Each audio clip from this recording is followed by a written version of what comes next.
Y acá les voy a jerarquizar esto que ya estaba en uno de los teóricos, y es que nuestra disciplina, la histología, es una ciencia morfológica, al igual que lo es la anatomía, por ejemplo, y que ustedes van a tener un curso específico de anatomía el próximo, después de biología celular y tisular.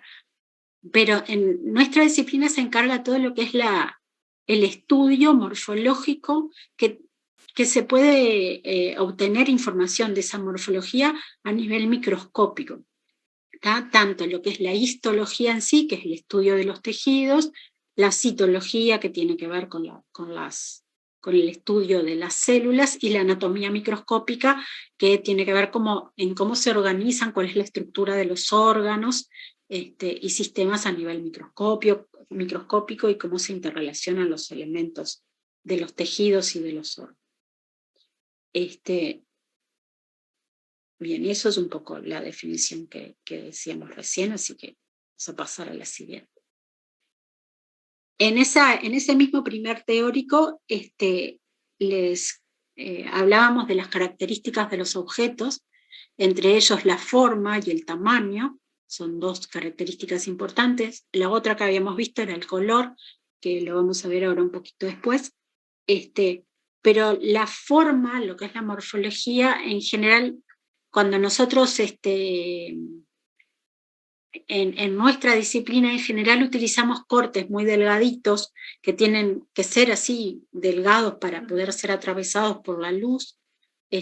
Todo lo que es imagenología, por ejemplo, en las tomografías y en las resonancias, cuando se hacen con fines diagnósticos, también se hace en base a cortes, y en ese caso sería como más macroscópico y no tanto microscópico, pero en todo este tipo de imágenes siempre las tenemos en plano, en 2 dimensiones nada más, pero es necesario, mediante otra información que ya tengamos por lo que leímos o porque vimos cortes a diferentes niveles, tratar de interpretar cuál es la forma real en 3 dimensiones de eso que nosotros estamos viendo solo en un plano, solo en un corte. Y entonces ahí vemos como este tubo, que es una estructura hueca, un tubo hueco que va haciendo varias vueltas así, según cómo lo cortemos vamos a ver de diferente manera, ¿no? Y entonces por eso es importante tener información previa o ir juntando información de varios cortes, por ejemplo, para poder reconstruir.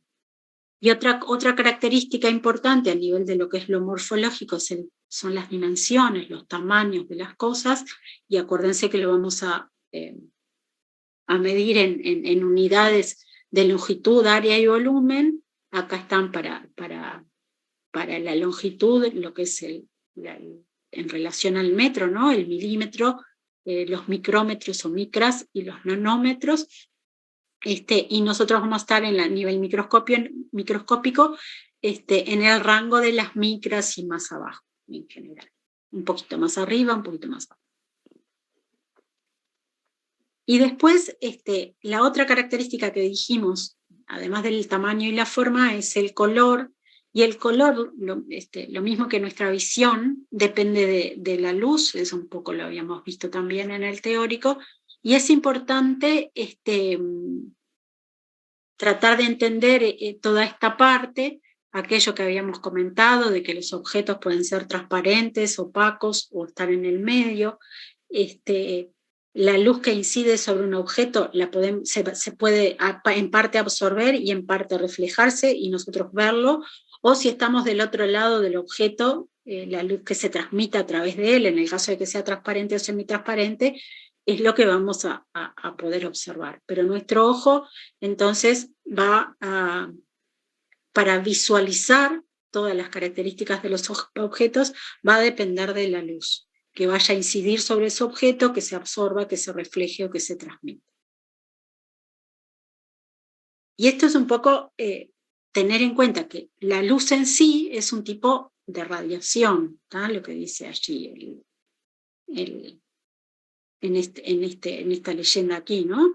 Es un tipo de radiación que en realidad está formada por distintos tipos de ondas que tiene determinada amplitud, longitud y frecuencia típica, y que es distinto, o sea, que es un conjunto de ondas. Y lo que se ve ahí es un poco como a través de un prisma, la luz, este rayo blanco, digamos, la luz blanca solar o la de las lámparas que utilizamos habitualmente para tener luminosidad para ver, se va, el prisma lo que va a hacer es como separar esas distintas longitudes de onda. Y esas es un poco lo que está dibujado acá, cuáles son esas características. Las ondas tienen esta morfología y esta sería la línea, digamos, de cómo se va propagando esa onda, y vamos a tener esta característica, la amplitud, la longitud, que es la distancia entre los picos, ¿sí? Y después la frecuencia, que es la cantidad de ondas, el número de ondas que hay por unidad de tiempo, ¿no? Entonces, en general la longitud, que es esta distancia entre los picos, va a ser como inversamente proporcional a la frecuencia, porque cuanto más distancia hay entre los picos, la frecuencia, ya sea por unidad de tiempo o por distancia también, la vamos a tener que la frecuencia va a ser menor cuanto mayor sea esta longitud. O sea que en esta misma unidad de tiempo, como ven acá estas de colores que tenemos acá a la izquierda, en un mismo espacio, de las rojas va a haber poquitas y de las magentas va a haber muchas, de estas más violetas. Entonces la frecuencia va a ser mayor, o sea que eso es lo que decíamos, es inversamente proporcional, la frecuencia y la longitud. Y lo que es la longitud de onda es lo que un poco usamos, acá está representado, digamos, de otra manera, las ondas que estamos viendo acá como de diferentes colores, en realidad acá tenemos todo el espectro electromagnético, ahí tienen escrito los rangos donde están determinadas longitudes de onda. Estamos hablando de longitudes de onda. Acá, por ejemplo, esto es la radio AM, la televisión, las ondas de la FM. Estas son longitudes de onda bastante amplias, ¿no? Acá tenemos los microondas, y este pedacito muy chiquito es lo que es la luz visible dentro de ese espectro electromagnético que es bastante amplio. Acá ven, por ejemplo, los rayos ultravioletas, los X, los gamma, ¿no? Dentro de ese rango de luz visible vamos a tener longitudes de onda que van entre poco menos de 400 y poco más de 700 nanómetros de longitud de onda, ¿no? Que es partecita muy pequeña. Todo lo demás no es visible a nuestro ojo, ¿no? ¿Y por qué insisto en esto?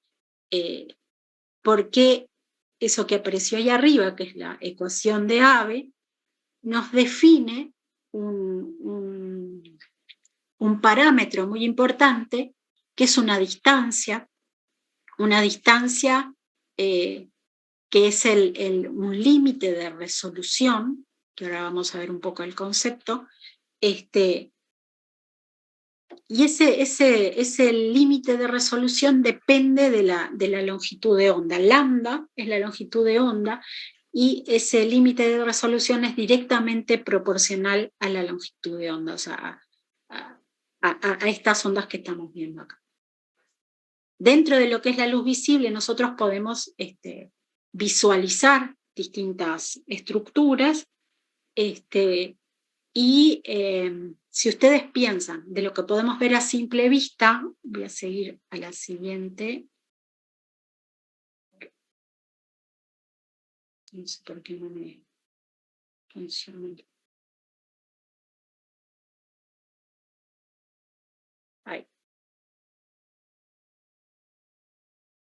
Ahí seguimos teniendo la ecuación. D es una distancia, que es el límite de resolución, que es la distancia, como tienen ahí la definición, es la distancia más pequeña entre un par de objetos, en la cual vamos a observar eso como distinto, en lugar de confundirse en uno solo.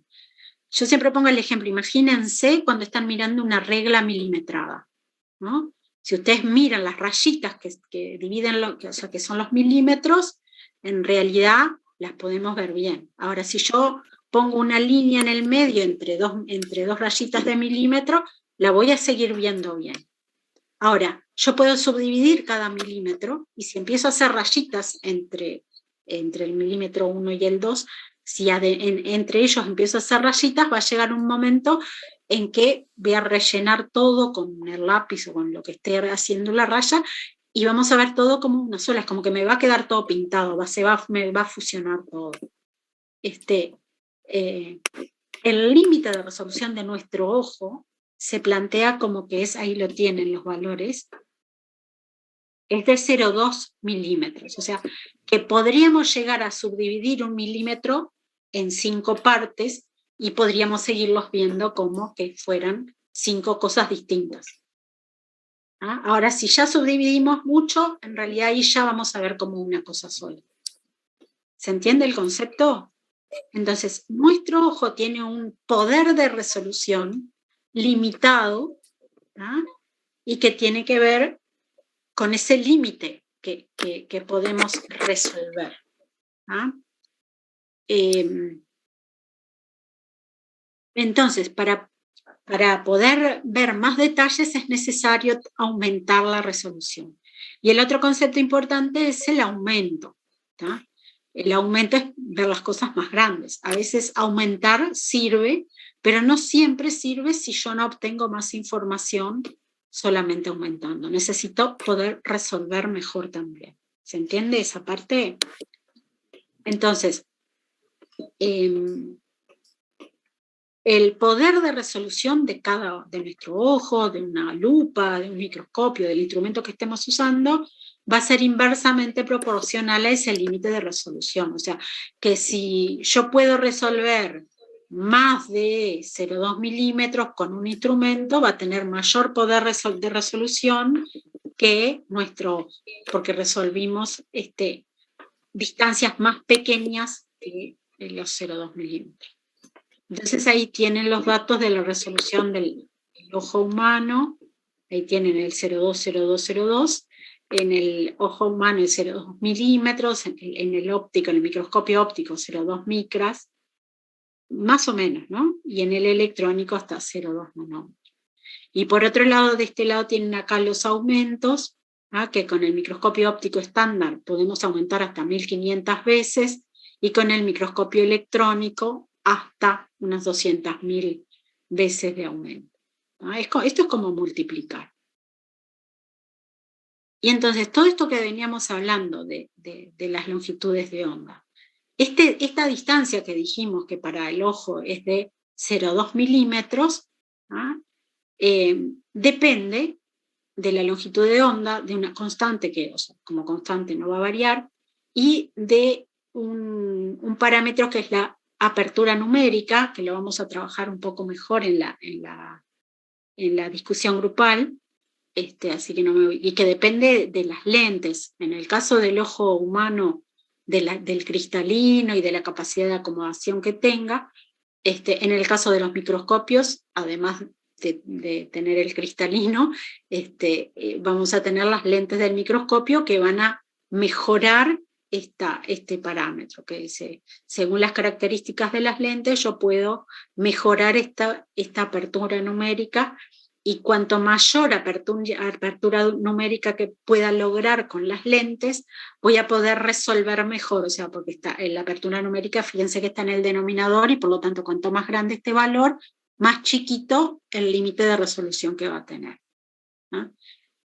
Igual va a haber un límite entre lo que son las lentes, eso va a haber un límite como físico, que depende de las características. Si bien han ido mejorando muchísimo las lentes de los microscopios, va a llegar un momento en que esto no va a poder seguirse mejorando.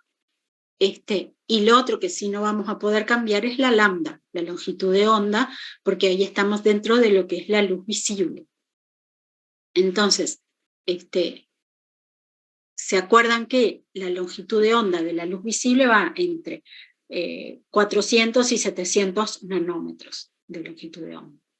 Si yo necesito resolver más que con el microscopio óptico, ahí tendremos que pasar al microscopio electrónico, que con el sistema de microscopía electrónica se logra acelerar los electrones a longitudes de onda muchísimo más pequeñas, y por lo tanto esta ecuación nos va a dejar un mejor límite de resolución y por lo tanto un mayor poder de resolución.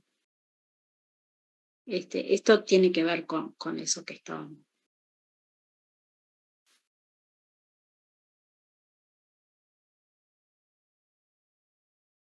Ahí va. Acá un poco los tamaños característicos de distintas estructuras. Fíjense acá que estamos en los centímetros, un milímetro, ¿no? Y acá tenemos ya en micras, 100 micras acá, 10 micras ahí. Fíjense que ahí dice células animales, ¿no? Acá, fíjense acá las 10 y la 1 micra. Las bacterias, que son células de tipo procariota, van a estar en el orden de las micras, en este rango de 1 micra para arriba, pero no mucho más allá de 10.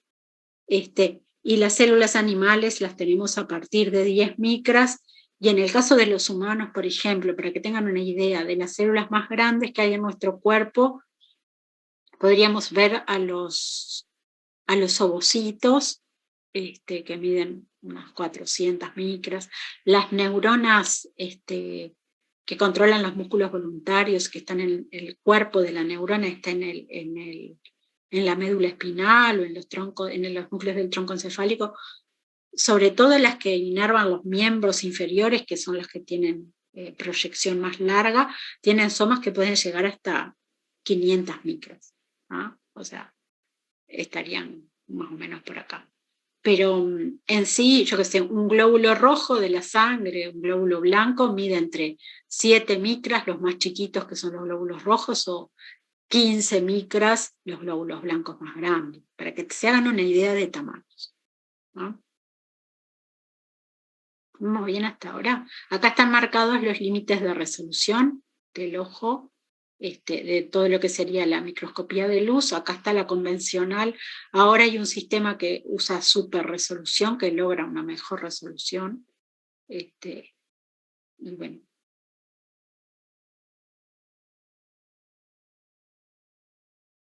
Sí, porque no pasan las diapositivas. Cuando estoy en Zoom, las diapositivas no pasan bien.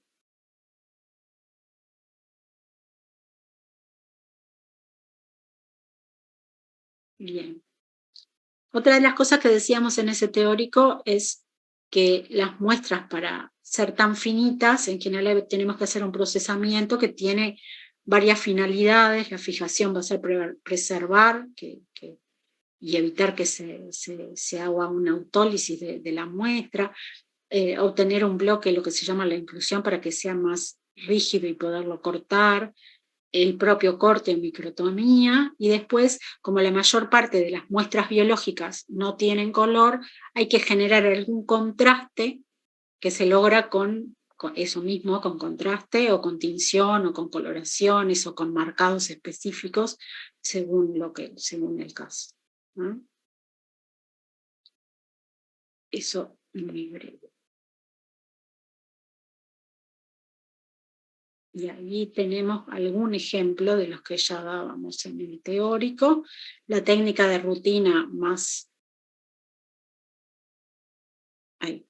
La técnica de rutina más, la que se usa más, la hematoxilina iosina, usa un colorante básico o catiónico combinado con uno ácido. La hematoxilina es un colorante básico y la iosina es un colorante ácido, que se unen al contrario en el tejido. Acuérdense siempre de eso. Entonces, los colorantes básicos se unen a estructuras que son ácidas, o sea que las estructuras ácidas son basófilas, ¿no? O sea, porque tienen afinidad por el colorante básico. Y al revés, las estructuras de la célula o del tejido que son básicas van a ser acidófilas porque tienen afinidad por el colorante ácido, ¿no? Todo lo que vean más azul, sí. Vamos a tener que saber, por ejemplo, nos dan una muestra y saber qué tipo de contraste tenemos que utilizar, o sea, qué tipo de metodología o procesamiento. Por adivinar, no. Aprender a observar es lo importante. No para adivinar, sino pensar. Nosotros siempre les vamos a decir acá, por ejemplo, esto es una metoxilina diosina, y acá hay una técnica de paz. Ustedes mirando, o sea, para eso un poco es la discusión grupal, para aprender estas cosas que después es importante cuando vamos describiendo otro tipo de técnicas, ¿no? de organización de las células.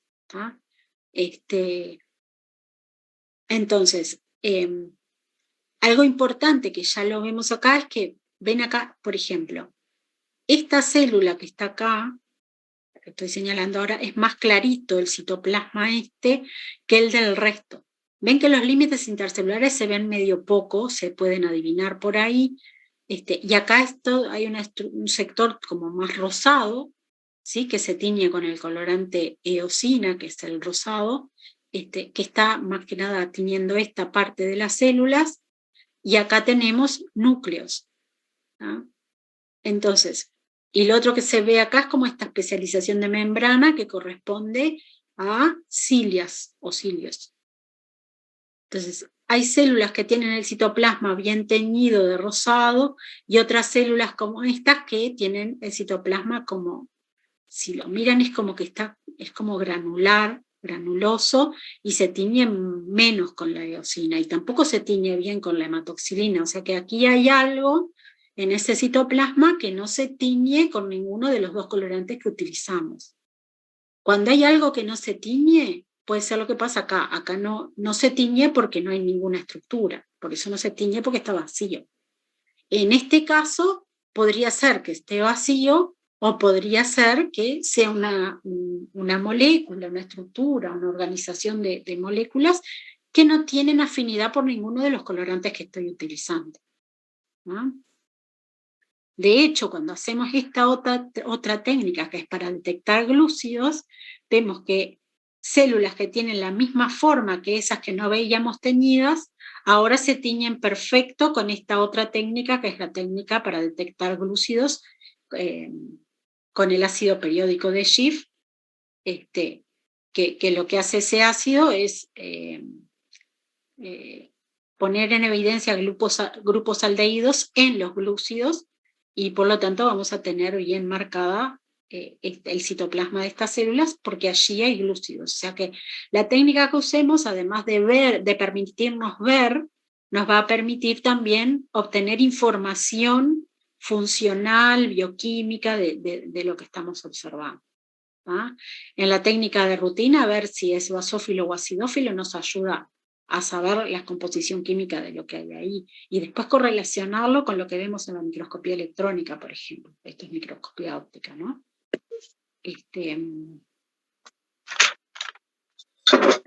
Profesora. Acá, por ejemplo, sí. Entonces, en la técnica de acidofilia y basofilia son dos colorantes que se usan, uno básico y uno ácido. Uno ácido y uno básico.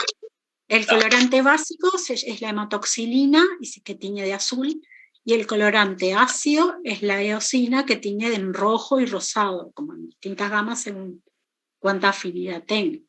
Y después tenemos cosas que se tiñen poco, como en este caso el citoplasma de estas células. Estas células, como tienen forma como de una copa o cáliz, se llaman caliciformes, y tienen todo su citoplasma, la mayor parte de su citoplasma va a estar como cargada de gránulos de secreción con una alta composición glucídica, y por eso se tiñe poco ese citoplasma. Y cuando hacemos una técnica para evidenciar glúcidos, vamos a verlo muy marcado el citoplasma de esa célula. Vale, entonces y en la ese eosina caso, acá se combinó con la hematoxilina. Sí. La eosina es acidófila. Disculpen, se me trancó solamente a mí la imagen y el audio. Creo que sí. Porque... A mí también se me trancó. ¿Cuándo? ¿Desde cuándo? Acá el compañero estaba preguntando por el colorante ácido y los colorantes. Eso No sé llegué si a ahora escuchar sí. yo. ¿Está? Y es que No, un poco estábamos hablando de eso. El ácido era la iosina, ¿no? Y el básico El era colorante, a ver, volvamos. El colorante básico es la hematoxilina, que es violeta. O sea que si yo veo algo teñido de violeta o medio azulado, digamos, estoy viendo la molécula de hematoxilina. ¿Tá? Que la molécula de hematoxilina es básica. Por lo tanto, la estructura de la célula que yo estoy viendo, los núcleos, por ejemplo, que tienen afinidad por el colorante básico, o sea que son basófilas, cuando le ponemos filos, significa afinidad. Esas estructuras que tienen afinidad por el colorante básico, en realidad, ellas en sí son ácidas. O sea, los ácidos tienen afinidad por los básicos, el negativo por el positivo, ¿no? O sea, la molécula de hematoxilina, lo que es básica. Entonces, ¿qué significa eso? La molécula de hematoxilina, cuando está disuelta en agua, libera grupos OH, que tiene carga negativa, entonces la molécula de hematoxilina va a quedar cargada positivamente. Por eso también se llama colorante catiónico, ¿no? Porque queda como protonada, digamos, o sea, en el sentido de que queda con muchas cargas positivas en la molécula. Y esa molécula con cargas positivas se va a quedar más pegada a los sitios donde haya en el tejido, en la célula, cargas negativas. ¿Y dónde va a pasar eso? En las estructuras de la célula que tienen ácidos. Por ejemplo, en el núcleo que tiene los ácidos nucleicos, los ácidos en sí son ácidos porque en la solución acuosa liberan hidrogeniones y por lo tanto la molécula queda cargada negativamente. Profe, tengo dos Es como preguntas. que se une por el contrario. Sí. O sea que el colorante básico catiónico lo vamos a poner en una estructura ácida. Ahí está. Está. Entonces las estructuras ácidas tienen afinidad, les gusta unirse a los colorantes básicos. O sea que el núcleo que tiene cosas ácidas es basófilo. ¿Se entiende? Igual creo que lo que decía la compañera no es que vos pones una u otra. Vos pones hematoxilina y iosina y en base a cómo se tiña una parte u otra parte, vas a saber si es ácida o es básica. Exacto. ¿No? Sí, o sea, podría ser eso, o sea, nos sirve para eso. Yo pongo un colorante básico y imagínense que puse solo hematoxilina. Lo que se me tiña con ese colorante, ¿sí? Lo que se tiña con ese colorante van a ser estructuras ácidas. ¿Se entiende? Que quedarían violetas. ¿Y los colorantes ácidos de qué color quedarían? En este caso, el colorante ácido que nosotros utilizamos en esta preparación es la eosina, que es de un color como rojo. Entonces, dependiendo si es muy básica la estructura de la célula, se va a teñir mucho, pero si es más o menos, depende de la cantidad de cargas que tenga. Entonces vamos a tener una coloración más intensa o menos intensa dependiendo de la cantidad que... Hay una gradación también. Cuando ustedes miran y observan los núcleos también pasa lo mismo. Dentro de los núcleos hay partes que son más, están más teñidas con la hematoxilina y otras partes que no tanto. Y ahí lo podemos correlacionar con lo que sería la eucromatina y la heterocromatina. Para el colorante ácido pasa lo mismo. Hay algunos citoplasmas que son más acidófilos que otros. O sea, se tiñen más con el colorante ácido. No sé si entendí bien. O sea, sería inverso, ¿no? Por ejemplo, si vos tenés un ácido... Se unen al inverso. Se unen al inverso. Ya que se une con el colorante básico. Y si tenés un básico, tenés que echarle colorante ácido porque se van a unir. Así sería. Claro, o sea, en sí lo que se hace habitualmente es una mezcla, o sea, no se mezclan los colorantes, se tiñe primero con la hematoxilina, después la hematoxilina tiene la característica de que no se va a lavar después, es un colorante que queda prendido y no se lava, entonces después de que se le pone la hematoxilina se le pone la eosina y ahí sí hay que montarlo y generar el preparado. Pero se ponen los dos colorantes en la misma muestra. Yo podría usar solo hematoxilina si quisiera, y tendría información igual de dónde voy a encontrar estructuras que son ácidas. Y si uso solo eosina, me va a teñir solamente las estructuras más básicas del tejido. ¿Se entiende? En general se ponen los dos. O también, ¿me están siguiendo o no? Una pregunta quiero hacer yo, ¿puedo? Sí. Así que el colorante ácido se tiñe con eosina. La eosina es un colorante ácido. Eosina, ahí va. La eosina es un colorante ácido. Y que es medio rojo. Y el colorante pero básico hay otros colorantes ácidos. Hay otros colorantes ácidos y hay otros colorantes básicos también. La hematoxilina es medio violeta, pero yo qué sé, hay un colorante, hay un colorante rojo que es básico también. Igual la coloración que va a tomar va a depender de qué tan fuerte sea. Claro, de qué tan, de qué características tiene la estructura de la célula. Si Según tiene la más carga. cantidad o menos cantidad de cargas. ¿Y qué estructura es la de arriba, profe? ¿Qué estructura es la de arriba? Esto acá. La imagen de arriba. ¿Esta que estoy señalando ahora? Sí. Los dos son un preparado de parte de la tráquea, que es el epitelio de la tráquea, nada más que visto con distintas técnicas. Ah, está genial. El de arriba es hematoxilina y eosina, y el de abajo es la técnica de Paz y hematoxilina. Entonces no tiene nada que ver con el color. ¿Cómo? Que no tiene nada que ver con el color, entonces, porque yo asocio que el rosado es la eosina y el violeta o azulado la hematoxilina. Sí, pero si teñiste con esos colorantes. Ah. Si teñiste con otros vas a tener otros colores. Ah, está bien, bien. Profe, por ejemplo, sobre esa muestra, ¿cuál sería una pregunta que nos pueden decir? No sé, dígame qué colorante se utilizó, o no sé, ¿qué nos pueden preguntar sobre eso?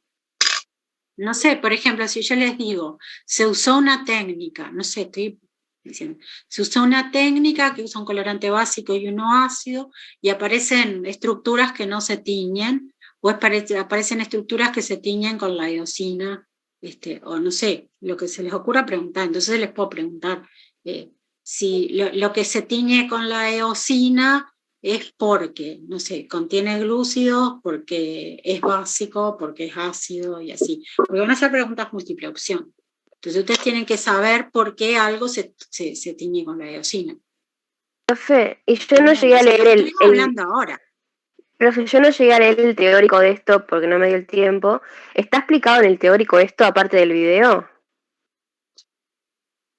El teórico es lo mismo que el video, nada más que el video tiene más información. Y si no, lo leen en el libro, si no lo entienden. Igual en el video teórico está explicado. Pero se entiende sí, mejor. En el video. Retener más información de acá. Es que por eso hacemos, porque además podemos intercambiar y ustedes plantear las dudas, por eso está bueno hacer este tipo de instancias. Puede ser presencial o acá en el Zoom. Esa es un poco la idea.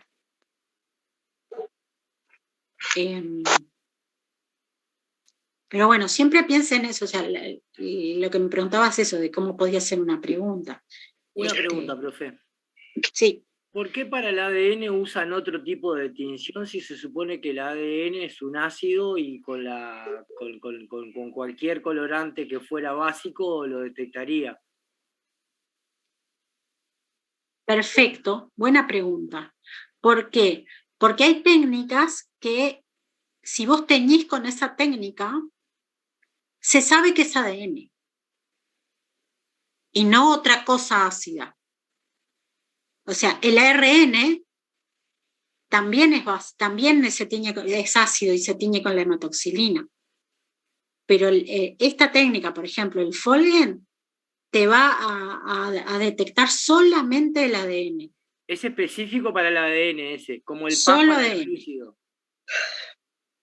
En el caso, por ejemplo, si vos acá hicieras una técnica de Folgen, verías todo lo que acá ves con el azul de la hematoxilina, o acá lo mismo, los verías de este color magenta. Los núcleos se ven como rosado fuerte, y después ahí hay que hacer, o lo dejás solo, o haces una contracoloración con un colorante, ya que el ADN es, como decías, es ácido, vos vas a ver todos esos núcleos rosados, tendrías que hacer una contracoloración con un colorante ácido, o sea, para teñir estructuras más básicas, que se usa, hay un colorante que se llama verde luz, entonces te tiñe los citoplasmas de verde para poder generar los contrastes, y si no, se usa solo el Folgen.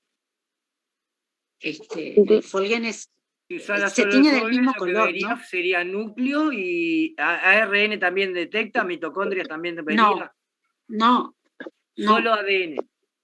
Solo ADN. El Folgen es solo ADN. Porque Perfecto, se basa en gracias. una técnica que se usa un ácido, ahora no me acuerdo qué ácido se usa, en el del PAS se usa el ácido periódico, pero en el Folgen no me acuerdo qué ácido se usa, que lo que hace es romper grupos que generan aldehídos solo en el ADN. Entonces ahí, cuando vos detectás esos aldehídos con la reacción de Schiff, que es lo que te da ese color como fucsia, magenta, ahí en ese caso va a ser solo el ADN. ¿No? Tiene su técnica y tiempos y cosas importantes para no pasarte y romper del todo. Bueno, yo qué sé, hay otras técnicas con sondas fluorescentes que se intercalan en el ADN, hay otras también que se intercalan en el ARN y uno podría detectar solo el ARN, y así. En el caso de querer detectar ADN, hay que usar una técnica específica. Acá sabemos que probablemente allí, y porque sabemos por información previa, lo que está violeta o azul, ven que acá en este caso se quedó más azul, en el caso de combinado con el PAS, en vez de ser más violeta, quedó como más azul. Sabemos que hay ADN, pero si no sabíamos de antes, si no teníamos esa información previa, lo único que podemos decir de ahí es que ahí hay cosas ácidas, ¿sí? O sea, todo esto que el compañero planteaba, lo sabemos en base a lo que se ha descrito antes de años y años de investigación y de generación de conocimiento. Pero, digamos, estas técnicas nos dan esa información también, ¿no? O sea, pero sí, si estamos usando hematoxilina y eosina en sí, lo único que sabemos es que hay cosas ácidas y básicas en esa muestra que tenemos. Después le sumamos todos nuestros conocimientos y toda la morfología que vemos y vamos, bueno, sí, estos son los núcleos, ¿no? Lo que aparece así como ovalado o algunos más redonditos, ¿no? ¿Se entiende eso? Sí. Sí, profe. Gracias. Entonces, cuando se hace una técnica, por ejemplo, en este caso, que es una técnica específica para teñir los glúcidos, como la técnica de PAS, va a aparecer teñido solo donde están los glúcidos, ¿no? Entonces, en ese caso va a aparecer teñido aquí. Si uno recorriera el preparado, vamos a ver también otros sectores donde hay glúcidos. No sé si alcanzan a ver, pero aquí ven como que hay una partecita, como una línea medio también muy chiquita, pero bastante fuerte, que corresponde a algún glúcido de la lámina basal del epitelio. Después vamos a ver que la lámina basal es parte de la matriz. No se marca tanto porque en muchos casos es muy delgadita, y al ser tan delgada a veces que nos queda por debajo del límite de resolución de la microscopía óptica. Pero bueno, un poco eso. Y en este caso, si nosotros no hubiésemos usado hematoxilina, veríamos todo. ¿Vieron este color acá que es como un fondito medio entre rosado y grisáceo, pero que es como un fondo? O sea, no es una tinción específica. Acá lo que es específico es cuando se tiñe de magenta, de ese color fucsia fuerte. O sea, esto es una tinción específica. Pero todo lo demás que se tiñe todo más o menos igual, es como el fondo de la técnica. Entonces, el usar y combinar con hematoxilina nos permite tener la visualización de otras estructuras, como los núcleos, que nos ayudan a comprender mejor el tejido, ¿no? Y después yo les mostraba también, yo acá no puse más, pero hay técnicas tricrómicas. Por ejemplo, en la técnica tricrómica que yo les mostraba, el colorante básico es violeta, pero no violeta azulado, sino que es violeta más parecido al fucsia de la técnica de Paz. Y yo voy a decir que eso tiene glúcidos, no, porque el colorante que es de ese color es el colorante básico que yo usé. Si yo uso un colorante ácido de color verde, me va a teñir lo mismo. O sea, es como si viera este mismo preparado, nada más que todo lo que acá es rosado lo voy a ver verde. Porque tiñe según el color de según la carga. No, tiñe según el color que tenga. Pero o sea, agarra color según la carga. Claro, si mi colorante el color no importa, es verde, sí, en vez de ser rosado, yo acá vería todo donde está rosado va a estar verde. Claro, sí. Y después hay otras formas, no solo. En este caso usa un ácido y un básico. En la reacción de Schiff, por ejemplo, detecta aldehídos, que depende del procesamiento previo, ya sea con el ácido periódico, en ese caso va a detectar glúcidos. Si es con el otro ácido, que ahora no me acuerdo cuál es, en la técnica de Folgen, va a ser ADN, y así, ¿no? La reacción de Schiff va a dar siempre este color como rosado, fuerte, magenta, ¿no? En las técnicas tricrómicas se llaman así porque se ven tres colores, pero no siempre tiene que ver con, o sea, no va a tener que ver con el grado de si es básico o de la carga. En general las técnicas tricrómicas se usan colorantes de diferente tamaño de molécula que ingresan a las células por la porosidad que tienen las estructuras. Entonces, por ejemplo, en la matriz extracelular el colágeno se tiñe de un color, y el colorante que tiñe el colágeno en sí, por ejemplo, en el que yo les mostraba, es el azul, pero cuando tenemos los citoplasmas de las células ingresa, pero no tanto, porque tiene menor poro, digamos, el colorante azul, y sí ingresa un colorante que es más amarillo, y nos queda como mezclado azul con el amarillo y se ve verde. Entonces se usan esos dos colorantes amarillos. No es un colorante, hay uno que es es un colorante porque es amarillo, y tiñe, y un azul. Entonces los dos colores que se generan dependen de la porosidad de cada estructura, y eso se combina con un colorante que marca, por ejemplo, o sea, un colorante básico, por ejemplo. Y ahí, como tenemos el azul dentro de los otros dos, en vez de usar la hematoxilina, que podríamos usarla, usamos un colorante básico, pero de otro color, que es una fucsina básica. Hay fucsinas ácidas también. Sí. Yo no entendí mucho lo de cuando haces el método para detectar grupos aldehídos. Este método es eso, detecta grupos aldehídos. ¿Cómo se llega a exponer los grupos aldehídos? Es un tratamiento con ácidos, y depende de la molécula, el ácido que pongas, a qué molécula, digamos, ataca, entre comillas, para exponer esos grupos aldehídos, ¿no? Creo que depende de si son débiles o fuertes, pero no sé si todos los ácidos son lo mismo. En el caso del ácido periódico de Schiff, del ácido periódico, previo a poner el reactivo de Schiff, el ácido periódico lo que hace es poner aldehídos en los glúcidos. Y el ácido que se usa en la otra técnica es poner aldehídos en el ADN. ¿Sí? Bien, gracias.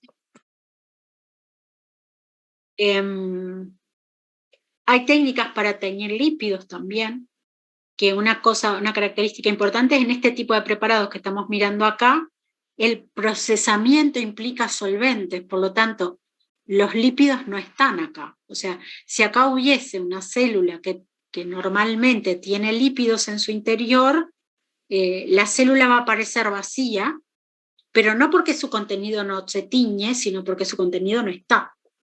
La mayor parte, pero sí podemos procesarlos de diferente manera, en vez de generar un bloque de parafina que requiere pasaje por solventes que me van a sacar los lípidos de la muestra, se puede poner, no sé, en vez de ser un bloque de parafina, se puede congelar, por ejemplo, se congela la muestra, adquiere determinada rigidez y se corta congelado. Y ahí los lípidos no los perdí y los podría teñir. Y un poco para que tengan ideas que a veces la generación de contraste depende del procesamiento previo que tenga la muestra también, de que yo no haya perdido las moléculas. También se puede utilizar para detectar actividad de enzimas. Hay enzimas que después de la fijación y la inclusión de parafina siguen activas a pesar de todo lo que le hagamos. Y hay otras enzimas que si las fijamos ya pierden actividad. Entonces muchas veces se puede hacer detección de actividad de determinadas enzimas específicas que queremos saber si están o no en la muestra, las tenemos que hacer sobre muestras frescas sin fijar, por ejemplo. Y después también las otras técnicas de detección más específicas como las inmunodetecciones nos permiten detectar tal molécula. Uso un anticuerpo para ver si en mi muestra tengo actina. Entonces hago una inmunodetección de actina. O si hay insulina. Bueno, hago un anticuerpo contra la insulina.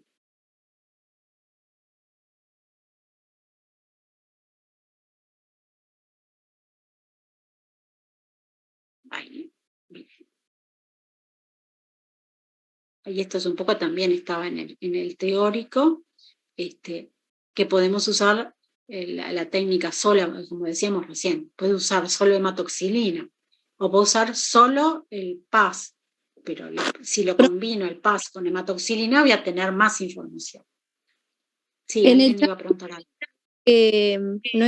No entendieron la última parte. ¿Qué parte? No entiendo la última parte.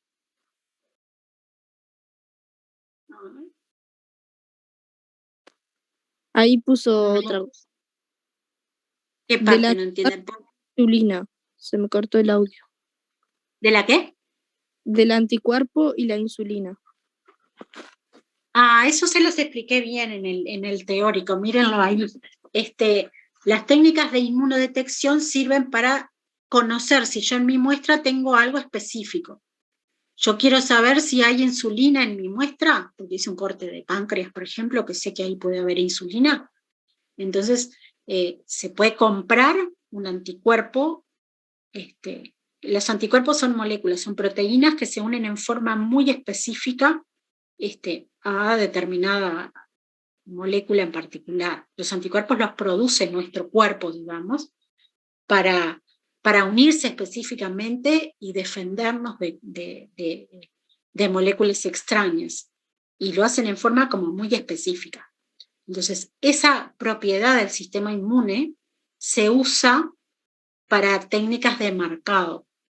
Entonces, por ejemplo, se hace que se le inyecta insulina a un conejo, un ratón, y entonces ese animal genera anticuerpos contra esa molécula específica y se puede sacar del suero, se le saca sangre y del suero se obtienen los anticuerpos y sabemos que allí va a haber anticuerpos específicos contra insulina. Y entonces así yo pongo el anticuerpo contra insulina y puedo saber, como se une específicamente solo a la insulina, voy a saber que ahí hay insulina. Si no se une a nada, es que ahí no había insulina, es todo nada. Es como en el todo caso de nada, usar- o bueno, hay graduaciones también, ¿no? Perdón, profe, es como en el caso que se usan marcadores para buscar, o reactivos para buscar ciertos marcadores. Por En los ejemplo, exámenes de sangre, por ejemplo. Son bien específicos y reaccionan con cierta molécula, con cierto virus, con cierta bacteria, con cierta parte nuestra. sí, claro. Sí. En la técnica de inmunomarcación se usa mucho en clínica, sí, también. Pero, profe, yo entiendo algo. Sí. Por ejemplo, al ser vivo, que sea que vayan como a, no sé cómo se dice, experimentar, por ejemplo, se le va a inyectar ese Se le líquido. inyecta una insulina, una molécula de insulina humana, por ejemplo, que el animal la reconoce como extraña y genera anticuerpos contra la insulina humana. O se le inyecta, o sea, porque en sí, todo lo que reconozca como extraño, dependiendo del contexto, va a generar una respuesta inmune. En general, la respuesta... después van a ver la parte de inmunidad más adelante en el curso, pero van a ver que hay una respuesta celular y una respuesta humoral, que la respuesta humoral, la que tiene que ver con cosas circulantes, está dado por los anticuerpos. Hay determinados tipos celulares, que son unos tipos de linfocitos que producen anticuerpos. Y la característica que tiene la respuesta inmunitaria es de lo que sería la respuesta inmune específica, digamos, es la especificidad, por eso el nombre también. Y es específica, en realidad yo les dije la insulina, por decir, pero puede ser específica contra determinada parte, una secuencia en particular de la insulina, no contra toda la molécula. De hecho, lo van a ver mejor después en el curso de la parte de inmuno, pero de hecho lo más común es que no haya anticuerpos contra, o sea, no va a haber los anticuerpos son moléculas de proteína, no son, como que no se van a generar anticuerpos contra partículas muy grandes. Entonces dentro de la insulina hay anticuerpos contra una determinada parte y puede haber anticuerpos contra otra parte de la misma molécula, lo que se llama los policlonales, digamos, porque son muchos anticuerpos contra la insulina, pero cada uno de ellos es contra una partecita de esa molécula. La insulina como ejemplo, pero contra cualquier cosa, en general va a haber, el organismo genera una respuesta que le llama policlonal, digamos, o sea que hay múltiples grupos de linfocitos, cada tipo de linfocito produce un solo anticuerpo, pero hay muchos linfocitos que coproducen anticuerpos contra distintas partes. Y eso genera una respuesta más fuerte, ¿no?, del sistema inmune. En el caso del inmunomarcado, se usa esa capacidad de unirse en forma específica de los anticuerpos para ver si yo tengo una molécula específica dentro de mi muestra. Lo que se hace en realidad es, a ese anticuerpo se le une algo que lo podamos ver. El anticuerpo en sí tampoco tiene color, ¿no? Lo podemos ver, porque le ponemos algo para poder verlo. Ya sea en forma directa ese anticuerpo lo podemos marcar, o también podemos generar a su vez anticuerpos contra anticuerpos, y a esos son los que marcamos, y ahí amplificamos un poco la señal también. Pero eso se los expliqué en un dibujito en el teórico, yo ahora no les puse nada acá de eso. Pero bueno, no sé si más o menos les queda. Y la marca que le pongamos a ese anticuerpo puede ser un color, por ejemplo, una enzima que después le ponemos el sustrato, una enzima que sabemos que tiene actividad sobre determinado sustrato y que cuando tenga actividad genera un producto coloreado, ¿no? La que se usa mucho es la peroxidasa, o sea, se unen a los anticuerpos a peroxidasa y después se le pone un sustrato que se llama diaminobencidina, que cuando cuando la enzima actúa sobre ella y hay peróxido de hidrógeno en el medio, que también se le agrega, queda un color marrón. En vez de detectarlo en forma enzimática, así, con un producto, se puede marcar con moléculas ya con color, y en general se usan fluorescentes, moléculas fluorescentes unidas a los anticuerpos. Entonces, yo voy a ver fluorescente el lugar donde está mi anticuerpo que quería reconocer algo. Ahora les muestro unas fotos en la parte de citoesqueleto, lo vimos, hay alguna imagen. Bien, y entramos un poquito ahora ya a la célula, y no me voy a detener mucho, pero bueno, le saqué la diapositiva porque tenía mucho texto y un poco la idea es no es ponernos a leer, sino tratar de charlar entre todos. La teoría celular lo que dice básicamente es que todos los seres vivos están formados por células, que las células se originan a partir de otras células, y digamos como que por eso las células son la unidad básica de la vida, ¿no?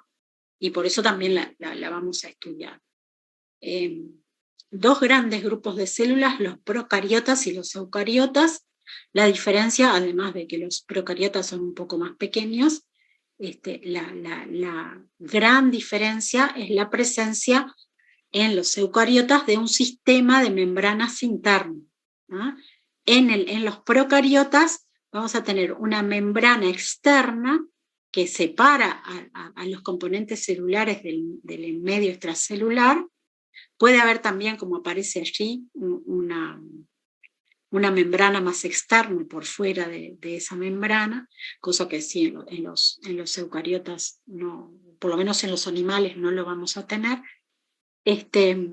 Pero básicamente tenemos una sola membrana rodeando a todo el contenido celular. Y esto que aparece ahí como un nucleoide es el ADN que está allí para cumplir todas las funciones y que sufre replicación, que se transcribe, que después se generan los ARN, los mensajeros se traducen y todo eso. Y todo ocurre en un mismo compartimiento delimitado por la membrana plasmática. En el caso de los eucariotas vamos a tener, además de la membrana plasmática, un sistema extenso de membranas internas que compartimentan. Y compartimentan no solo en cuanto a lo que sería espacios diferentes, que es importante, pero lo importante es que generan espacios diferentes, y en cada uno de esos espacios se compartimentan también funciones.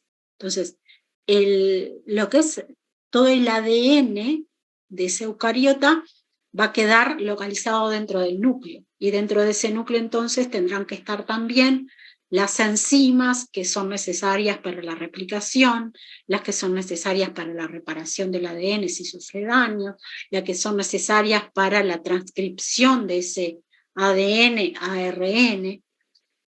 Y por otro lado tenemos el citoplasma, ¿sí?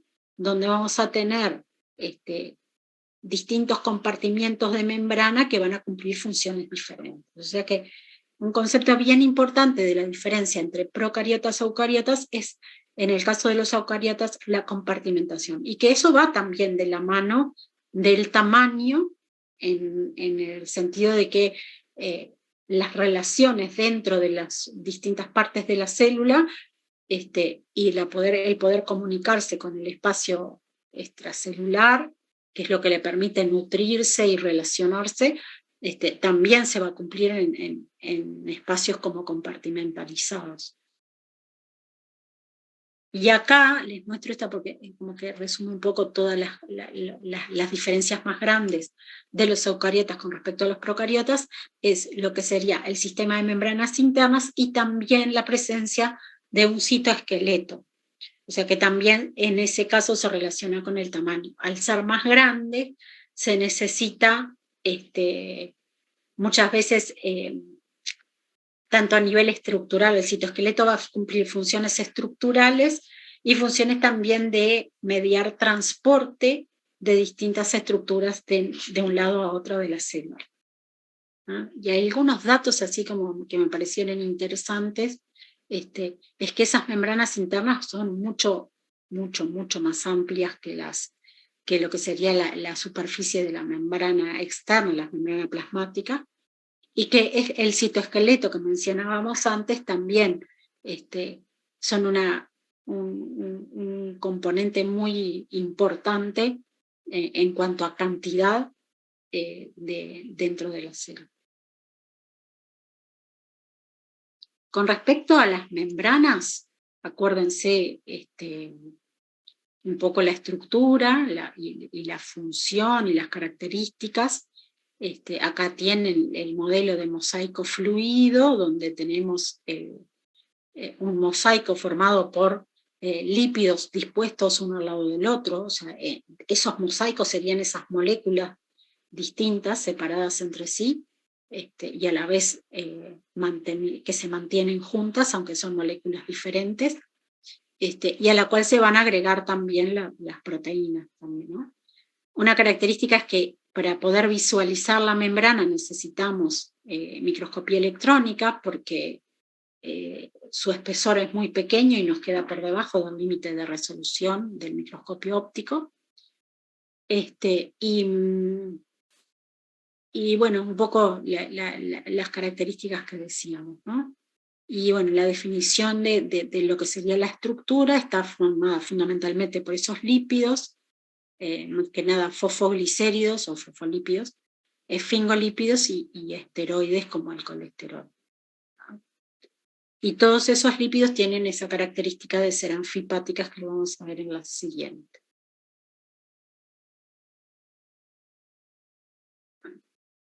Anfipáticas son las moléculas que tienen en una parte un sector polar que tiene afinidad por el agua y por lo tanto es hidrofílico, que es lo que se le llama las cabezas hidrofílicas, y tienen una parte, que es la parte de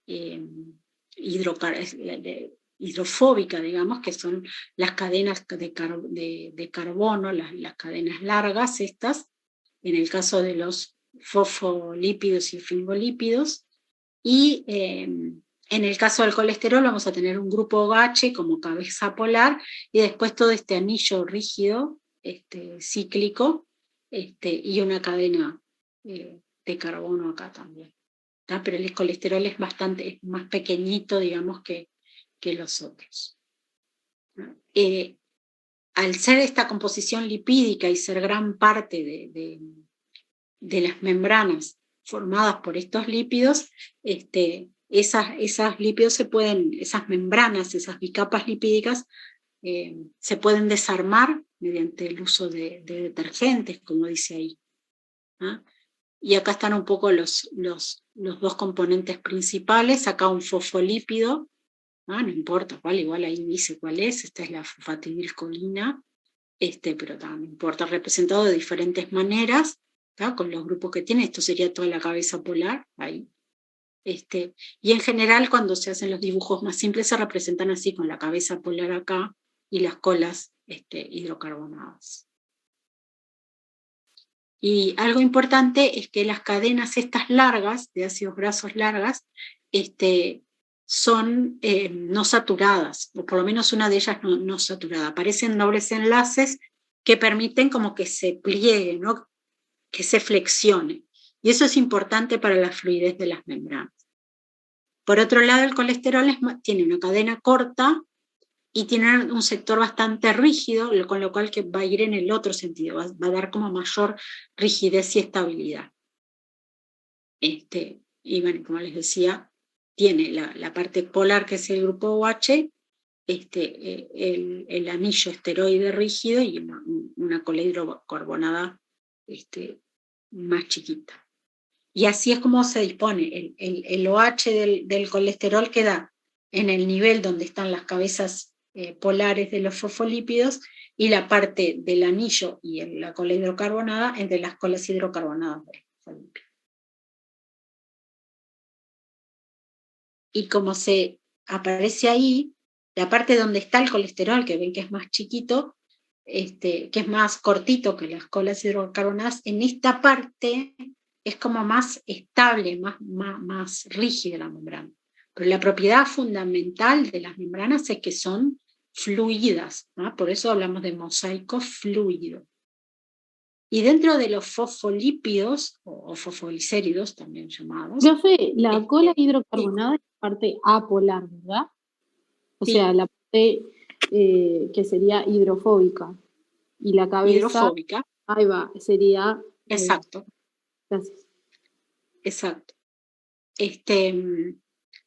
Los fosfolípidos más frecuentes son estos 4 que aparecen ahí: fosfatidiletoanolamina, fosfatidilcerina, fosfatidilcolina y la esfingomielina, que ahí ven que están representados con distintos colores para saber cuál es cuál, porque acá les muestra lo que es la simetría de la membrana en cuanto a la composición de lípidos.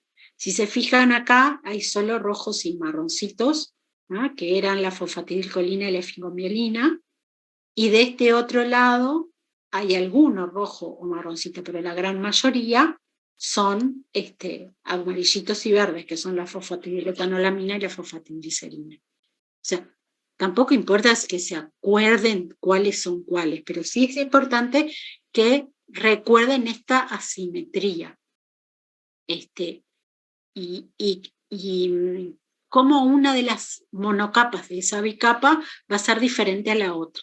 La otra cosa que es bien distinta es que los grupos glucídicos, que vieron que siempre los representan como hexágonos, están solo también de un lado, ¿tá? Y en general van a estar del lado que está opuesto al citosol. O sea, que en la monocapa que queda contra el citosol no vamos a tener glúcidos, solamente del lado que queda hacia adentro de los organelos o hacia el espacio extracelular. En el caso de que sea la membrana plasmática, es el lado que da. Aumentaría la concentración porque la glucosa subiría o sea, la concentración dentro de la célula. ¿La concentración de qué? Perdón, me perdí la primera parte. Que si hubiera glúcidos dentro, habíamos dicho que la glucosa era difícil de disolver, y o sea, subiría la concentración dentro de la célula de esa sal. Habría una diferencia de osmótica. Pero no es glucosa esto, son azúcares estructurales. Son azúcares en general, bien. Y en general son oligosacáridos, no son monosacáridos.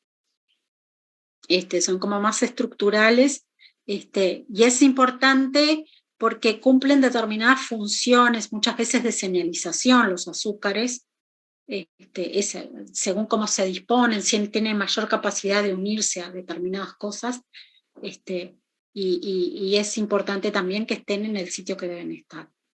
Ahora,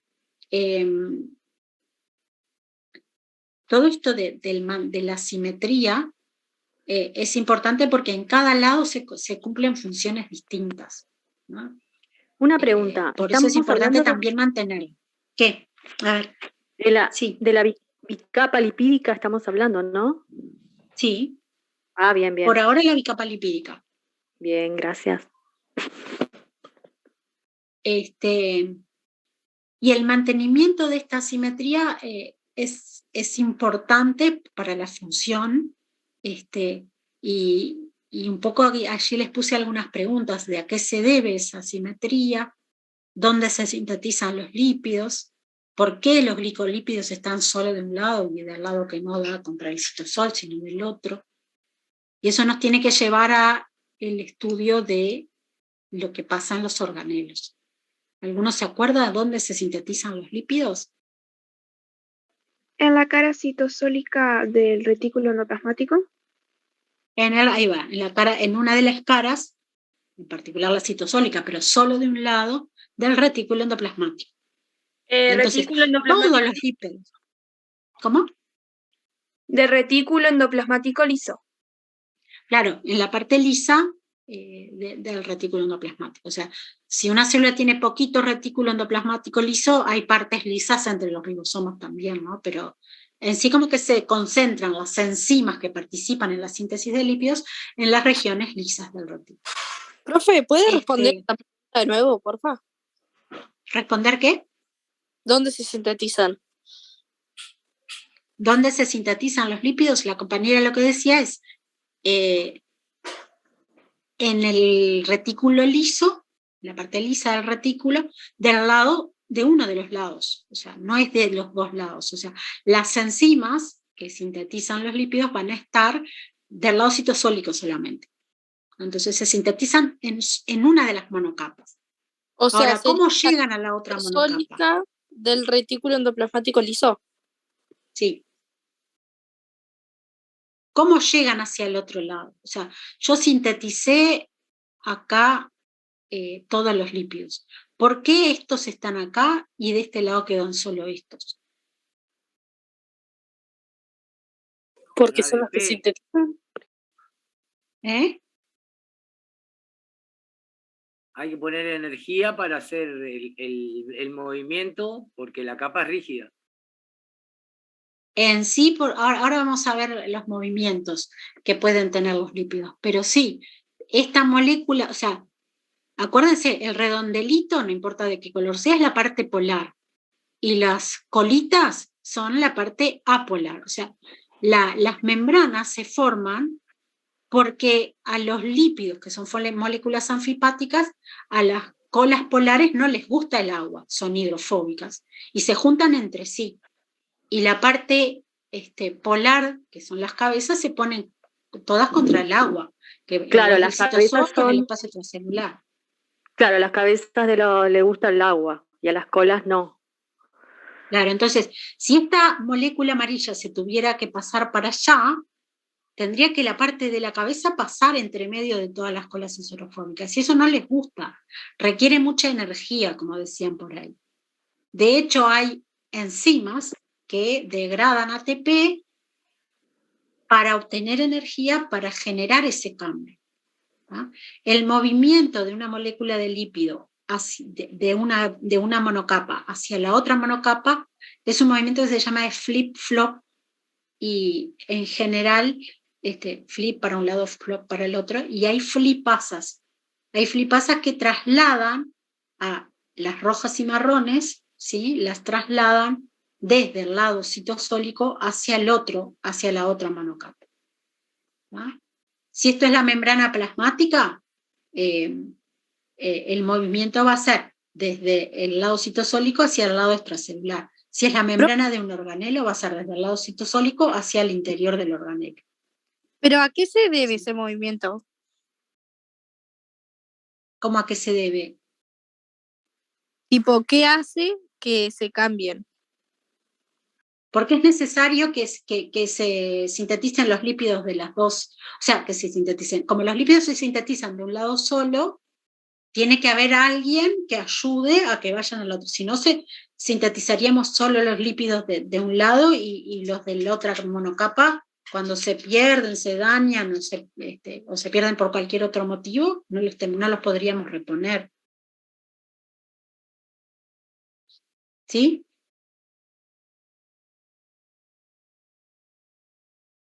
¿Se entiende o no? O sea, si yo sintetizo solo de un lado, crecería mucho la monocapa donde se están sintetizando y la otra va quedando cada vez más chiquita y dejaría de ser una monocapa. O sea, en este caso, para el mantenimiento de la integralidad y de la estructura que se mantenga siempre igual, es necesario que algunos de los lípidos pasen desde el lugar de síntesis hacia la otra monocapa. Y para eso hay unas enzimas que hacen ese trabajo en forma dependiente de energía, porque a las cabezas polares no les va a gustar pasar por la parte hidrofóbica.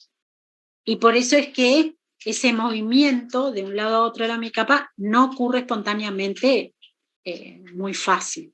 Se requiere de determinadas enzimas que favorezcan ese traslado de una capa a la otra. ¿Ah? Esas enzimas lo que van a hacer son específicas. Hay enzimas para la esfingomielina y enzimas para la fosfatidilcolina. pero no hay enzimas para los otros lípidos. Entonces, si acá vemos algunas de estas rojas o marrones, es porque todavía las enzimas no han actuado para que pasen a la otra capa. Pero va a haber solo para las rojas y para las marrones. Entonces, muy difícil que veamos una verde o amarilla del otro lado. Puede haber algunas, como se sintetizan todos acá, puede haber algunas rojas o marrones, pero ni bien lo agarra la enzima, la va a mandar para la otra monocapa. ¿Tá?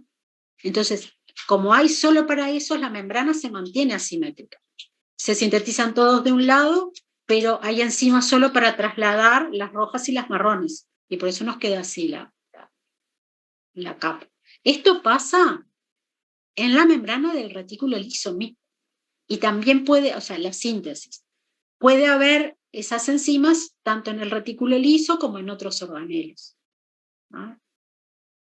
¿Se entiende eso? Y se va a mantener entonces esa asimetría por eso. ¿Por qué los glúcidos están solo de un lado? Profe, ¿cree que podría repetir, tipo, a qué se debe la asimetría? Tipo, lo último que dijo. Aquí hay enzimas que pasan para el otro lado algunos de los lípidos. No hay enzimas para esta amarillita, para la fosfatidiletanolamina, no hay una enzima que la traslade. ¿No? Para la fosfatidilcerina tampoco hay. La célula tiene enzimas que lo que hacen es trasladar de una monocapa a la otra a la fosfatidilcolina, y hay otra para la efimomielina. No sé si hay alguna que pueda hacer con las dos, eso hay que leer más, profundizar más en el tema, que no es la idea tampoco, pero es importante que sepan que hay enzimas que trasladan la fosfatidilcolina y la efimomielina de una monocapa a la otra. Esas enzimas en general se llaman... Sí. No, Sí. que siga, si la compañera tiene otra pregunta, que siga y yo ahora te la hago. No, pregunta nomás. Bueno, gracias. Yo tengo que viajan a través de vesículas a las membranas de otros organelos. Entonces... No llegamos a eso todavía. Ta. Estamos hablando de cómo se forma la bicapa. Ok, gracias. La estructura de la bicapa se forma así. La síntesis de estos lípidos ocurre en la membrana del retículo liso. ¿Tá? Y se sintetizan solo en una de las caras. Ahora, la membrana es asimétrica porque algunos de esos lípidos son traslocadas para la otra monocapa, pero hay solo para dos de esos lípidos muy frecuentes. ¿No?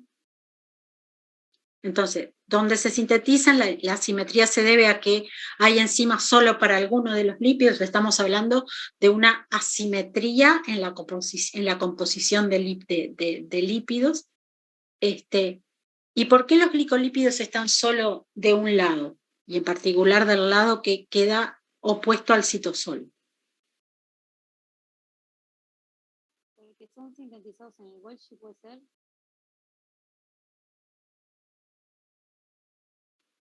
Porque ¿Cuál es la pregunta, perdón?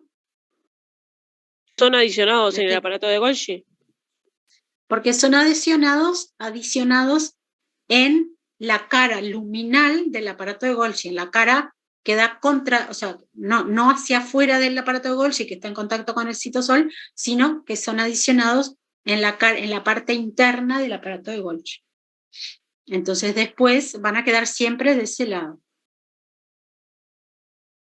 ¿Ah? ¿Qué pregunta? Esa es otra simetría. Sí. Se me tranca, no sé quién era que estaba hablando. Yo pregunté que qué pregunta habían respondido, ¿la última o a qué se debía la simetría? O sea, en realidad las dos cosas es una simetría. Tenés una simetría en la composición de lípidos, que depende de la presencia de las filipasas que trasladan los lípidos de una monocapa a la otra, y después la otra simetría que vimos es la presencia de glicolípidos, o sea, la presencia de lípidos que tienen glúcidos, que los glúcidos están solo de un lado.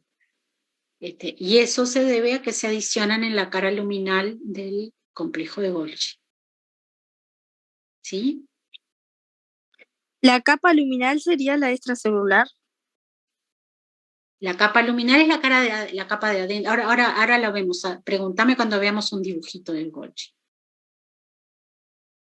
Esto sigue teniendo que ver con la estructura de la membrana. ¿tá? Acá del lado izquierdo vemos un poco de lo que es la organización de esa membrana. Las moléculas de fosfolípidos, en su mayoría, van a ser como cilindros. ¿no? Ven, estos acá son como cilindros, y ustedes imagínense, ponen un cilindro al lado del otro, del uno al lado del otro, y forman una capa. ¿no? Ahora, si aparecen algunos lípidos que son como estos que están acá abajo, ¿tá? Como la fosfatidiletoanolamina, que no hay tantos, hay como un poco menos, que son más así como forma, que son capaces de adoptar esta forma como más cónica, digamos. En esos lugares la membrana se va a doblar. Imagínense que ustedes en vez de cilindros uno al lado del otro, ponen conos uno al lado del otro, siempre con la parte más chiquita para el mismo lado. Eso va a generar que en lugar de formar una capa plana, se me empiece a curvar. ¿ah? Y entonces ese tipo de lípidos están en determinados lugares donde se requiere que la membrana doble. ¿sí? O sea, en un pliegue, la membrana del retículo, por ejemplo, que forma cisternas, viene de un lado y da la vuelta. ¿no? O cuando se forman las distintas proyecciones de los distintos organelos o de las membranas plasmáticas, en los sitios donde dobla, la estructura tiene esos otros lípidos que son como más cónicos, como que están acumulados en determinados lugares. ¿Se Profe, entiende eso? perdón, ¿cuántos temas quedan para ver? O sea, ¿cuánto más queda de clase? Queda todo, va a ser todo hasta citoesqueleto. Podemos ir más rápido en algunos, fuimos medio lentos ahora porque fuimos charlando mucho, pero tampoco. O sea, primero, es importante que entiendan la organización y cómo la morfología genera esa bicapa, ¿no? Una bicapa que si fueran todos conos, generaríamos micelas, ¿tá? O sea, todas las colas hidrocarbonadas para adentro y la cabeza polar todo por afuera, como una esfera. Se forman bicapas porque en realidad son como cilindros los fosfolípidos de las membranas. ¿no? Después es importante que la fluidez depende, como decíamos, de la presencia de dobles enlaces que permiten que se doblen, y eso puede ser modificado por la temperatura. Cuando le damos temperatura aumenta la fluidez, y cuando la temperatura baja queda más rígida, una consistencia más de gel a más fluido. ¿no? Y dentro de los movimientos que pueden tener, habíamos dicho que el flip-flop, es el traslado de una molécula de una monocapa a la otra, no va a ocurrir salvo que una enzima lo haga, pero sí pueden tener en forma bastante fácil, libre y frecuente, movimientos de difusión dentro del plano de la bicapa, flexiones de las colas, rotación, o sea, dentro del mismo eje de la propia molécula. O sea que esos tres, la flexión, la rotación y la difusión lateral, son bastante frecuentes, pero el flip-flop, pasaje de un lado a otro de la bicapa, de una monocapa a la otra, es raro y requiere, ocurre habitualmente cuando están las flipasas que generan esa asimetría. ¿Por acá bien? Después las proteínas, vamos a ir un poquito más rápido con las proteínas. Las proteínas se podían clasificar en las que son transmembrana, como por ejemplo los canales, distintos tipos de receptores. Las proteínas tienen funciones muy importantes en el transporte a través de las membranas, porque hay proteínas canales, hay proteínas transportadoras, y también en lo que tiene que ver con la señalización y la comunicación de la célula con el exterior, en la membrana plasmática. Profe, la presencia de esas proteínas. Sí. Las proteínas que son transmembranas son las que la atraviesan por completo, ¿verdad? Ahí está, esta por ejemplo. Les voy a poner acá el dibujito clásico, otro dibujito. ¿no? Esto grisecito así liso es la bicapa, ¿tá? Que no está dibujada como acá, sino que acá estaría la bicapa. Y las verdes son las proteínas. ¿Ven? Esta es una proteína transmembrana. Esta proteína transmembrana es de un solo paso. Esta también es una proteína transmembrana, pero tiene más de un paso, son 3 pasos acá. Después hay otra que tiene muchos pasos, de forma común. Y después tenemos otras proteínas que no son transmembranas, que están o de un lado o del otro de la bicapa lipídica. ¿No? Pueden unirse a lípidos de la membrana o a un glúcido, como aparece en este lugar, o también puede interactuar con proteínas de la membrana. ¿Ah? Estas verdes están unidas en forma, por uniones más débiles, digamos, a proteínas o lípidos. Estas proteínas, si yo cambio el pH, son enlaces iónicos que si yo cambio el pH, estas proteínas las puedo obtener para estudiarlas a nivel bioquímico, por ejemplo. ¿Ah? Profe, pero las proteínas, sí. Una consulta, en las últimas, las que están unidas a otra cosa, ¿qué sería lo gris? ¿Serían proteínas también? Esta es una proteína que está pintada, o sea, son transmembranas, pero están pintadas de gris porque así se resaltan las otras, las verdes, que es la que están, o sea, porque acá hay un número, entonces en el libro decía la 6 es tal cosa, entonces para que no se confundan que esta es la 6, en realidad esta es igual a esta, ¿no? Es igual, o sea, estas dos son parecidas, pueden ser distintas, pero son transmembranas de un solo paso. Claro, porque la compañera preguntó, me parece que la duda es que las anteriores, la que dice número 4 y número 5, una está unida a un lípido y la otra a un glúcido, y la número 6 a otra proteína. Lo que hizo el color fue diferenciar 2 proteínas diferentes. ¿No? Sí, no sé, como preguntó lo gris, yo le contesté con respecto a estas, porque estaban grises. Que yo supongo que es para identificar que acá el 6 se refiere a esta, y que el 7 se refiere a esta y no a esta otra. Pero sí, estas, la número 6, la número 7 y la número 8, interactúan con proteínas, o en este caso esta otra, con lípidos, ya sea del lado intracelular o extracelular, con enlaces bastante débiles, ¿no? En general enlaces iónicos que cuando uno cambia el pH, puede extraerlas para estudiarlas, que es lo que le estaba comentando recién. Ahora, todas las proteínas transmembrana y estas otras que están unidas por enlaces covalentes a otros componentes de la membrana, para poder sacarlas para estudiar hay que usar detergente. ¿Se acuerdan que el detergente lo que me va a hacer es romper la membrana porque me va a romper todos los lípidos? Entonces, a esas proteínas que necesito un detergente, o sea, necesito romper la membrana para poder obtenerlas, es lo que habitualmente le llamamos integrales. ¿Ah? Hay veces que se usa integral como sinónimo de transmembrana, pero acuérdense que están estas otras que no son transmembrana, pero que también es necesario romper la bicapa lipídica para poder sacarlas y poder estudiarlas, ¿no? Pero en sí tengan en cuenta eso, hay proteínas que son transmembranas y proteínas que no son transmembranas y que se llaman como periféricas, si quieren, y que van a estar unidas ya sea a proteínas o a lípidos de la membrana. ¿Sí?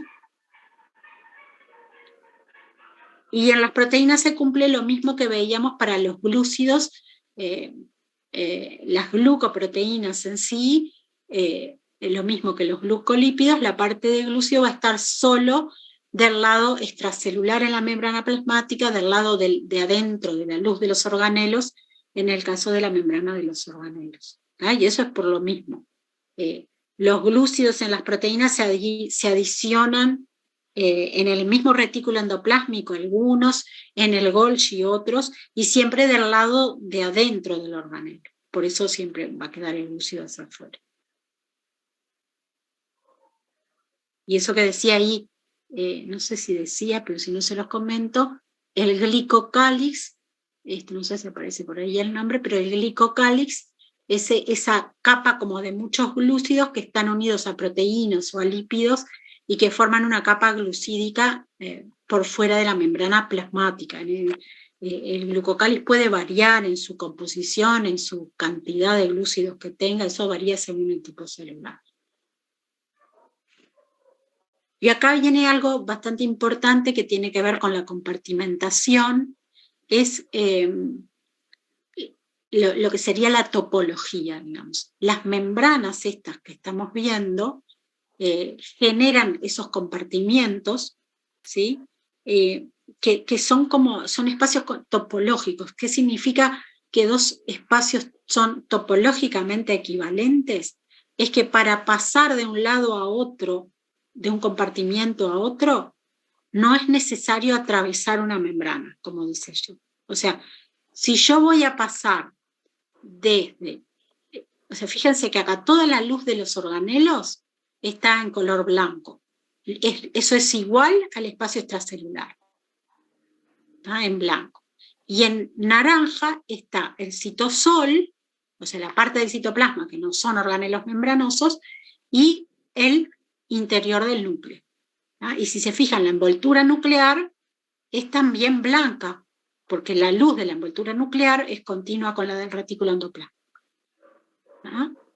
Entonces, si yo quiero hacer que una molécula o cualquier cosa pase desde el espacio extracelular hacia el citosol, tengo que atravesar una membrana.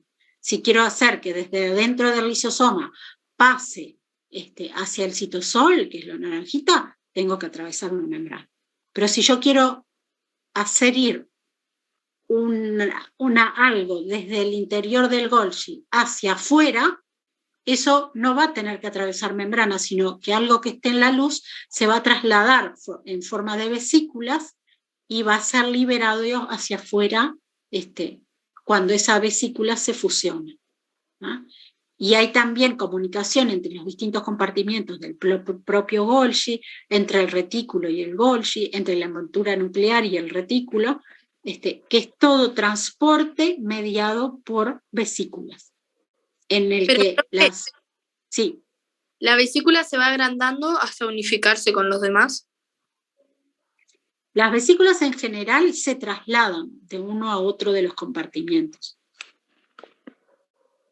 Ahora lo vemos en otro dibujo. El transporte va a ser por vesícula.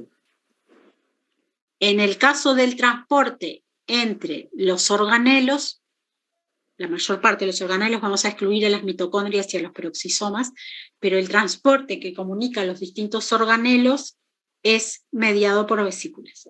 ¿Ah? Y esto de la topología, sí. ¿Transporte vesicular sería eso? Claro, transporte por vesicular o mediado por vesícula. Ahí va, bien. Entonces, esta compartimentación que generan las membranas genera compartimientos que son equivalentes topológicamente, como son todos los compartimientos de los organelos del sistema endomembrana, se llama así, que es todo lo que es retículo, la envoltura nuclear, no el núcleo, sino la envoltura nuclear, el complejo de Golgi, los lisosomas. Todos esos son un compartimiento que es equivalente entre sí y equivalente con el espacio extracelular. ¿Sí? Me parece que topología no estaba en el otro PDF. ¿En el qué? ¿En el de organelos? O capaz no lo recuerdo, pero... Igual yo esta presentación les voy a dejar el PDF. O sea, no la vamos a poder subir, pero yo esta presentación se las dejo y acá está escrito eso. ¿Ah? Profe, pero ¿por qué no se va a poder subir esta clase? Porque entre todos se están haciendo bastante preguntas y todo, y está bueno que quede grabado. Para los que no pudieron entrar, y mismo para nosotros. Grabado va a quedar porque ya la puse a grabar. Pero no, claro, el tema es subirlo, grabado. No depende de mí. No depende de mí si se lo subimos o no. Si puede, profe, hacer lo máximo que pueda para que se pueda subir. Sí, lo que sí seguro puedo hacer es dejarles esta presentación en PDF. ¿No? Gracias. Dentro de eso, que tiene que ver con todo esto que estamos hablando, Otra característica importante es que en esos espacios, en esos compartimientos, las membranas quedan siempre como para el mismo lado, digamos. Eso que decíamos de que la membrana es asimétrica. Entonces, fíjense que el citosol acá está de naranja y la monocapa interna de la bicapa es naranja, que es lo que está mostrando acá. Y que la que queda contra el espacio extracelular es gris. ¿Ah? Siempre lo que queda contra el celular contra el citosol es naranja, la monocapa. ¿Ven? Incluso acá en los organelos lo que queda contra el citosol es naranja y lo que queda gris es para adentro. ¿Ah? Lo mismo. O sea, eso hace que cuando se comunican entre sí todos estos compartimientos a través de vesículas, siempre queda todo para el mismo lado. O sea, aquella que veíamos, toda la monocapa que era verde y amarilla, siempre queda para el lado del citosol. Y toda la parte que era roja y marrón, las cabezas polares quedan para afuera o para adentro del organelo, o para afuera de la célula en la membrana plasmática, o para dentro de los organelos, dentro de lo que son los organelos. Acuérdense de que acá la que sería como medio equivalente a las demás membranas sería la membrana externa. Ya la membrana interna queda ya por dentro de ese compartimiento y no está en comunicación. ¿Ah? Y todo lo que tenga que ingresar igual incluso a la membrana externa de la mitocondria no va a ingresar por vesículas, sino que va a tener que atravesar membranas y ahí entonces ya se transforma en otro compartimiento topológicamente distinto a los demás. ¿Ah? Lo otro que nos queda acá es que el compartimiento del núcleo, para pasar hacia el citosol o desde el citosol hacia el núcleo, las moléculas no tienen que atravesar una membrana. Los poros nucleares son interrupciones de las dos membranas que forman la envoltura. Entonces, el interior del núcleo y el citosol son compartimientos topológicamente equivalentes entre sí, porque las moléculas no, o sea, atraviesan el poro, pero es una estructura que no es membranosa. ¿No?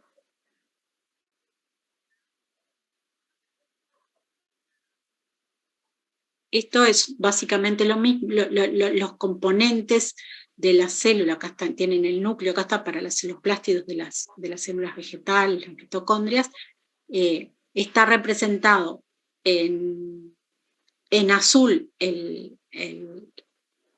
aquellos compartimientos, aquellos transportes que requieren atravesar membrana, en rojo lo que sería la comunicación entre el citosol y el núcleo, y en verde todos aquellos transportes, todas aquellas estructuras comunicadas por transporte vesícular. Que ahora vamos un poquito a eso, y que tiene que ver, o sea, vamos a intercalar acá algo de lo que ocurre dentro de los organelos o en distintos compartimientos. Como habrán visto en el teórico de organelos, y capaz que lo vieron, ya no sé si ya lo vieron en genética o no, la síntesis de la proteína se hace a nivel de los ribosomas, copiando el mensaje que viene en el ARN mensajero. O sea, el ARN mensajero tiene una secuencia determinada que las bases nitrogenadas del ARN van a estar dispuestas en un orden que es copia complementaria de lo que está en el ADN, y esa secuencia determina qué secuencia van a tener los aminoácidos dentro de una proteína. Entonces, la formación de la ocurre en el citosol, leyendo el mensaje que está en los mensajeros. Y dentro del citosol va a ocurrir a nivel de los ribosomas. ¿No? O sea, ocurre en el citoplasma, quería decir. Y los ribosomas están en el citosol y captan, o sea, se unen a mensajeros en el citosol. Acuérdense que están las dos subunidades separadas, y cuando viene un mensajero se juntan la subunidad mayor y la menor para empezar la síntesis de las proteínas.